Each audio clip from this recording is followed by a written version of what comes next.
Hi, ഞാൻ ആദിഷ്.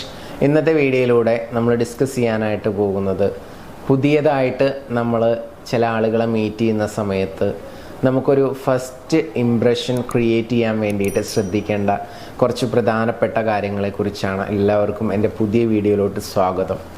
എൻ്റെ videos ഇഷ്ടപ്പെടുന്ന ആളുകളാണെന്നുണ്ടെങ്കിൽ ജസ്റ്റ് ഒരു ലൈക്ക് നൽകി സപ്പോർട്ട് ചെയ്യുക. നിങ്ങളുടെ വീഡിയോസുമായി ബന്ധപ്പെട്ടുള്ള റിവ്യൂസ് താഴത്ത് ജസ്റ്റ് കമൻറ്റ് ചെയ്യുക. കാരണം ആ കമൻറ്റ്സ് ഞങ്ങൾ റീഡ് ചെയ്യുന്നുണ്ട്. ആ കമൻറ്റ് റീഡ് ചെയ്യുമ്പോഴാണ് നമുക്ക് വീണ്ടും വീഡിയോസ് ചെയ്യാനുള്ള ഒരു പ്രചോദനം ഒക്കെ കിട്ടുക. അപ്പോൾ മാക്സിമം നിങ്ങളുടെ ഭാഗത്തു നിന്നുള്ള സപ്പോർട്ട് ആവശ്യമാണ്. ഓക്കെ, നമുക്ക് ടോപ്പിക്കിലോട്ട് വരാം. ആ ഒരു ഫസ്റ്റ് ഇംപ്രഷൻ കിട്ടാൻ വേണ്ടിയിട്ട് ഫസ്റ്റായിട്ട് നമ്മൾ ചെയ്യേണ്ടത് സ്മൈൽ ചെയ്യുക എന്നുള്ളതാണ്. ഇപ്പോൾ ഞാൻ പലപ്പോഴും പല ആളുകളെ മീറ്റ് ചെയ്യുന്ന സമയത്തും ഭയങ്കര ഒരു സീരിയസ് ഫേസ് ആയിട്ടായിരിക്കും നടക്കുന്നുണ്ടാവുക. ജസ്റ്റ് കുറ്റം പറയുകയല്ല, അങ്ങനെയുള്ള ആളുകൾ ചിരിക്കാൻ അവർക്ക് ഭയങ്കര പ്രയാസമായിരിക്കും. അവർ ചിലപ്പോൾ അവരുടെ ജീവിത സാഹചര്യങ്ങളായിരിക്കും ചിലപ്പോൾ അവരെ അങ്ങനെ ആക്കിയിട്ടുണ്ടാവുക ആ ഒരു ഫേസിലോട്ട്. അപ്പോൾ അങ്ങനെ നമ്മൾ ചിരിക്കുന്ന ആളുകളാണെങ്കിൽ കുഴപ്പമില്ല. ചിരിക്കാത്ത ആളുകളാണെന്നുണ്ടെങ്കിൽ നമ്മൾ ചിരിക്കാൻ ശ്രമിക്കണം, ചിരി കൊണ്ടുവരണം. അതൊരു പ്രാക്ടീസായിട്ട് തന്നെ എടുക്കുക. നമ്മൾ പുറത്തേക്ക് ഇറങ്ങി ഓരോ ആളുകളെ കാണുന്നു, മിങ്കിൾ ചെയ്യുന്നു. അപ്പം ആ സമയത്തൊക്കെ നമ്മൾ ആ ഒരു സ്മൈൽ എന്ന് പറയുന്ന ഒരു കാര്യത്തിന് കിട്ടുന്ന എനർജി അത് വളരെ പ്രധാനപ്പെട്ടതാണ്. നിങ്ങൾ ഒരാളോട് സ്മൈൽ ചെയ്യുന്ന സമയത്ത് ആ വ്യക്തി ഷോക്കിംഗ് ആവുകയാണ്.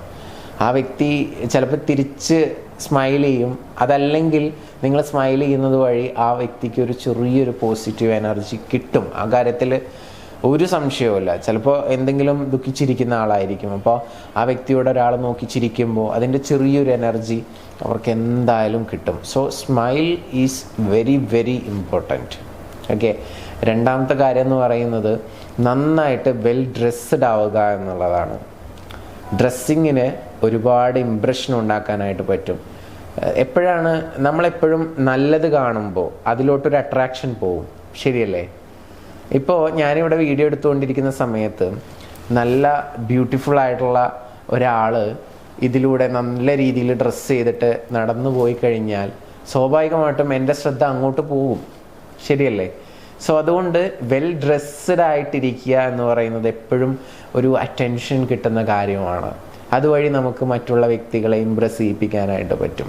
അതുപോലെ തന്നെ ഇപ്പം നമ്മൾ രാവിലെ ഡ്രസ്സ് ഇട്ട് പുറത്തേക്ക് ഇറങ്ങുന്നതാണ് അല്ലേ? ചിലപ്പോൾ ഉച്ചയാകുമ്പോഴേക്കും ചിലപ്പോൾ മേ ബി നമ്മൾ വേർത്തിട്ടുണ്ടായിരിക്കാം, നല്ല ചൂടൊക്കെ ഉണ്ടെങ്കിൽ. എ സിയിലുള്ള ആളുകളുടെ കാര്യമല്ല പറയുന്നത്, പുറത്ത് നമ്മൾ വാക്ക് ചെയ്യുന്ന സമയത്തൊക്കെ ചിലപ്പോൾ സ്വെറ്റായി എന്ന് വരാം. അപ്പോൾ സ്വാഭാവികമായിട്ടും നല്ല പെർഫ്യൂംസ് നമ്മൾ ഉപയോഗിക്കുകയാണെന്നുണ്ടെങ്കിൽ നമ്മളെപ്പോഴും ഫ്രഷ് ആയിട്ടിരിക്കും. ഇത് ലാസ്റ്റ് ചെയ്യുന്ന പെർഫ്യൂംസ് ഒക്കെ ഉണ്ടായിരിക്കും, നല്ല അടിപൊളി സ്മെല്ലുള്ള. അപ്പോൾ സ്വാഭാവികമായിട്ടും നമ്മളൊരാളുമായിട്ട് മീറ്റ് ചെയ്യുന്ന സമയത്ത് നമ്മൾ ആ വ്യക്തിയുടെ അടുത്ത് നിൽക്കുന്ന സമയത്ത് ആ വ്യക്തി നല്ലൊരു ഗുഡ് സ്മെല്ല് കിട്ടുമ്പോൾ നിങ്ങളിൽ അട്രാക്റ്റഡ് ആവാനും ഒരു ഇംപ്രസ്ഡ് ആവാനും ഒക്കെ അതൊരു റീസണായിട്ട് മാറും എന്നുള്ളതാണ്. So use good smell, use നല്ല പെർഫ്യൂംസ് ഉപയോഗിക്കുക എന്നുള്ളതാണ്. നല്ല സ്മെല്ലുള്ള പെർഫ്യൂംസ് അത് തീർച്ചയായിട്ടും വലിയ രീതിയിലുള്ള ഒരു ഇംപ്രഷൻ ഉണ്ടാക്കും. നാലാമത്തെ കാര്യം എന്ന് പറയുന്നത് നിങ്ങൾ ആ വ്യക്തിയുമായിട്ട് മിങ്കിൾ ചെയ്യുന്ന സമയത്ത് നിങ്ങളുടെ ബോഡി ലാംഗ്വേജ് എങ്ങനെയാണ്, നിങ്ങൾ എങ്ങനെയാണ് നിൽക്കുന്നത്, എങ്ങനെയുള്ള ഐ കോണ്ടാക്റ്റാണ് മെയിൻറ്റെയിൻ ചെയ്യുന്നത്. അതുപോലെ തന്നെ നിങ്ങൾ കൈകെട്ടിയിട്ടാണോ നിൽക്കുന്നത്, അത് ഒരു ഓപ്പൺ പോസ്ചറിലാണോ നിൽക്കുന്നത്, വളഞ്ഞിട്ടാണോ നിൽക്കുന്നത്, സ്ട്രൈറ്റ് ആയിട്ടാണോ നിൽക്കുന്നത്. അപ്പോൾ നമ്മുടെ ആ ഒരു നൃത്തം നമ്മൾ ശ്രദ്ധിക്കണം, ഐ കോണ്ടാക്റ്റ് നമ്മൾ ശ്രദ്ധിക്കണം. ഇതൊന്നും കോൺഷ്യസ് ആയിട്ട് ചെയ്യണം എന്നല്ല പറയുന്നത്.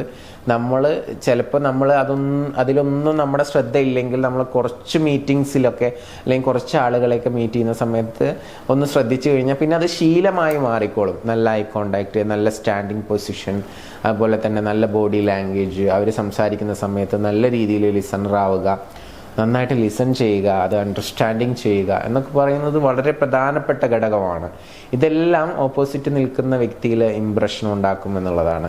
അതുപോലെ തന്നെ നമ്മൾ കോൺഫിഡൻ്റ് ആയിട്ട് സംസാരിക്കുന്ന സമയത്ത് അവരോട് കാണിക്കുന്ന താല്പര്യം, ഇതൊക്കെ അവരിൽ ഒരുപാട് ഇംപ്രഷൻ ഉണ്ടാക്കും എന്നുള്ള കാര്യത്തിൽ യാതൊരു സംശയവുമില്ല. ഇത്തരം കാര്യങ്ങളൊക്കെ ജസ്റ്റ് ഒന്ന് ശ്രദ്ധിക്കുന്നത് നല്ലതാണ്. പിന്നെ പല ആളുകളുടെയും ഒരു പ്രശ്നം എന്ന് പറയുന്നത് ഒരു 80% ആളുകളും ഒരു 20% ആളുകളും മിങ്കിൾ ചെയ്യാനൊന്നും പ്രശ്നമില്ലാത്ത ആളുകളാണ്.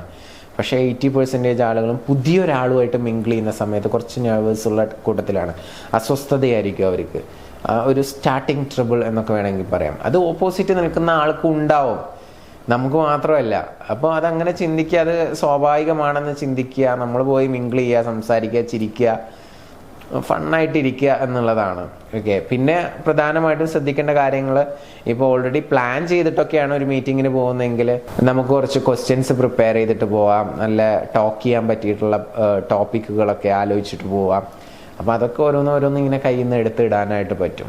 ഇനി പ്രിപ്പയർഡ് അല്ല എന്നുണ്ടെങ്കിൽ കോമൺ ആയിട്ട് നമ്മൾ എന്തൊക്കെയാണ് ചോദിക്കുക നമുക്കറിയാലോ. ഇനി അറിയില്ലെങ്കിൽ ജസ്റ്റ് ഒന്ന് ബ്രൗസ് ചെയ്താൽ മതി. അത്തരത്തിലുള്ള ജസ്റ്റ് നമ്മൾ പരിചയപ്പെടുമ്പോൾ ഉള്ള കുറച്ച് കാര്യങ്ങളൊക്കെ ഒന്ന് ചോദിക്കുക, അങ്ങനെ നല്ലൊരു കോൺവെർസേഷനിലോട്ട് കൊണ്ടുപോവുക എന്നുള്ളതാണ്. അപ്പോൾ ആദ്യം മുതൽ ഞാൻ പറഞ്ഞ ഈ സ്മൈല്, ഡ്രസ്സിങ്, പെർഫ്യൂം, നമ്മുടെ ബോഡി ലാംഗ്വേജ്, അതുപോലെ തന്നെ നല്ല ലിസണർ ആവുക, നല്ല അറ്റൻഷൻ കൊടുക്കുക അവർക്ക്, പിന്നെ റൈറ്റ് ആയിട്ടുള്ള ക്വസ്റ്റ്യൻസ് ചോദിക്കുക, ഇങ്ങനെയുള്ള കൊച്ചു കൊച്ചു കാര്യങ്ങളൊക്കെ ശ്രദ്ധിച്ചു കഴിഞ്ഞാൽ തന്നെ ഒരു വ്യക്തിയെ നമുക്ക് ഇംപ്രസ് ചെയ്യിപ്പിക്കാൻ പറ്റും. വളരെ ഈസിയാണ് എന്ന് നിങ്ങളെ ഓർമ്മപ്പെടുത്തുകയാണ്. ഈ വീഡിയോ നിങ്ങൾക്ക് ഇഷ്ടപ്പെട്ടാൽ ലൈക്ക് ചെയ്യുക, നിങ്ങളുടെ സുഹൃത്തുക്കൾക്ക് അയച്ചു കൊടുക്കുക. നിങ്ങളുടെ റിലേഷൻഷിപ്പിൽ എന്തെങ്കിലുമൊക്കെ ഇഷ്യൂസോ പ്രയാസങ്ങളോ നിങ്ങൾ ഫേസ് ചെയ്യുന്നുണ്ടെങ്കിൽ, എൻ്റെ പേഴ്സണൽ കോച്ചിങ്ങോ നിങ്ങളുടെ പ്രശ്നത്തിനുള്ള സപ്പോർട്ടോ വേണമെന്ന് ആഗ്രഹിക്കുന്നുണ്ടെങ്കിൽ മുകളിൽ കാണുന്ന നമ്പറിലോട്ട് നിങ്ങൾക്ക് വിളിക്കാവുന്നതാണ്. തീർച്ചയായിട്ടും ഞങ്ങളുടെ സപ്പോർട്ട് നിങ്ങൾക്കുണ്ടായിരിക്കും. നിങ്ങൾക്ക് എല്ലാവർക്കും ഹാപ്പി ആയിട്ടുള്ള ഒരു റിലേഷൻഷിപ്പ് ഉണ്ടാവട്ടെ എന്ന് ആശംസിച്ചുകൊണ്ട് പ്രാർത്ഥിച്ചുകൊണ്ട് ഇന്നത്തെ വീഡിയോ ഞാനിവിടെ അവസാനിപ്പിക്കുകയാണ്. Thank you. നമസ്തേ.